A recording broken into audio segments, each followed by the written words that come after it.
Sorry sorry, ఏమనుకోకు, కొంచెం late అయింది. కొంచెమా? కొంచెం కాదు, బాగా లేట్ అయింది.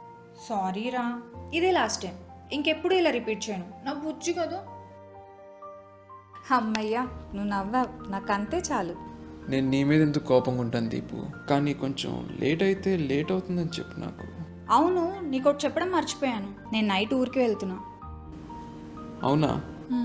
అదేంటి నువ్వు మొన్న టైం ఉందన్నా? అన్నాననుకో, మా నాన్న రేపే రమ్మన్నారు, టికెట్ కూడా చేశారు. అవునా? సరే, అట్లీస్ట్ బస్ స్టాప్ దగ్గర డ్రాప్ చేస్తాం కదా నాన్న. మా బాబాయ్ వాళ్ళ కూతురు కూడా వస్తుంది, నిన్ను చూస్తే బాగోదు, ఏమనుకోకు ప్లీజ్. సరే, వెళ్ళాక డైలీ కాల్ చేయడం మాత్రం మర్చిపోకు. చేస్తాను కానీ ఎవరూ లేనప్పుడు చూసుకొని చేస్తాను, నువ్వు మాత్రం కాల్ చేయకు, ఓకేనా? సర్లే, నాకు ఇదేమైనా కొత్త? నువ్వు ఎప్పుడు వెళ్ళినా ఇలానే చేస్తావు.